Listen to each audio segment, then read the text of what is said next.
Who is in charge? This has been a topic of countless articles and speculations, and people keep wondering who is in charge of Donald Trump's regime. The answer is simple: Donald Trump. He is responsible for everything happening in his administration and for everything his administration does. No matter where power sloshes around in the executive branch, Donald Trump's stain extends there. It is all being done in his name.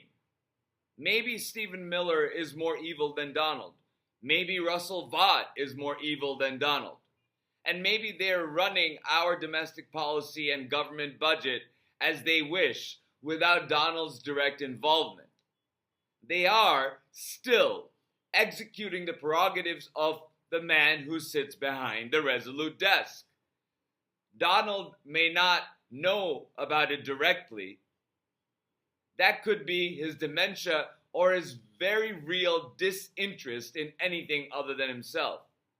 But he has delegated those powers to Stephen and Russell voluntarily, knowing full well the type of people Stephen and Russell are, knowing full well what's in Project 2025. He approves of what they're doing. And that should be more than enough to prove that his underlings all have his blessing to do what they're doing, however callous, unconstitutional, and or illegal.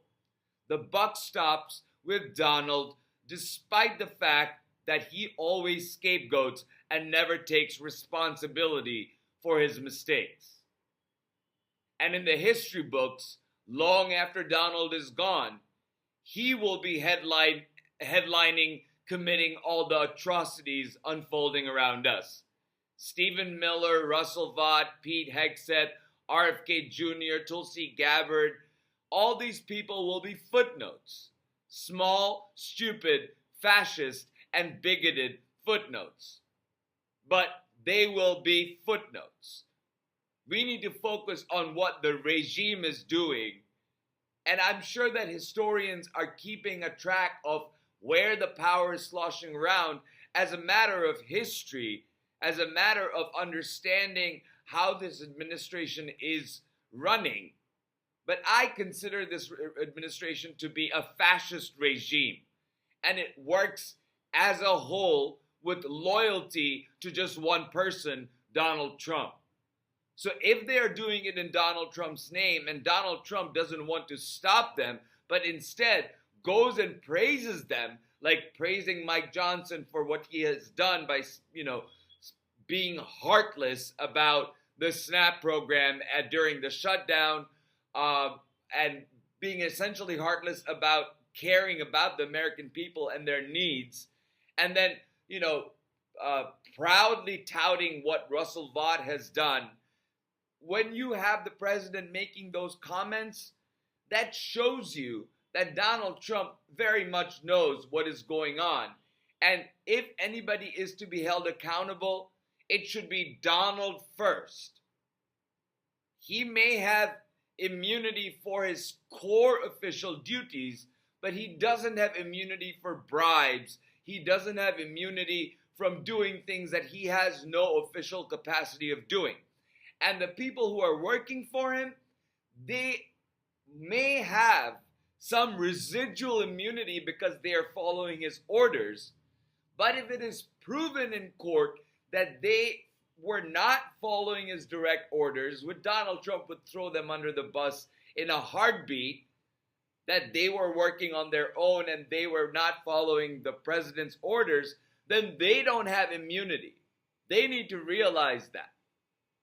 But that's a matter for another time, because what Donald Trump's regime is planning is to stick around longer than their term, which ends on January 20th, 2029. With that said, keep your eyes out. Listen to people who say that, Russell Vought and Stephen Miller and these other people are making policy. Great, that's wonderful. But they are doing it under the umbrella of Donald Trump's regime. They're doing it with an acquiescence of Donald Trump. Donald Trump isn't firing them. Donald Trump is praising them. So for me, it is easy to see that it is Donald Trump orchestrating everything that is happening, no matter how demented or old or disinterested he is. It is his responsibility. The fact that he is the most irresponsible person to ever sit in the Oval Office does not matter. What matters is that it is his responsibility, and he is irresponsibly not performing his duties to take care that the laws be faithfully executed. It's quite simple. Thank you for listening. Please remember to like, share, and subscribe, and I'll talk to you soon.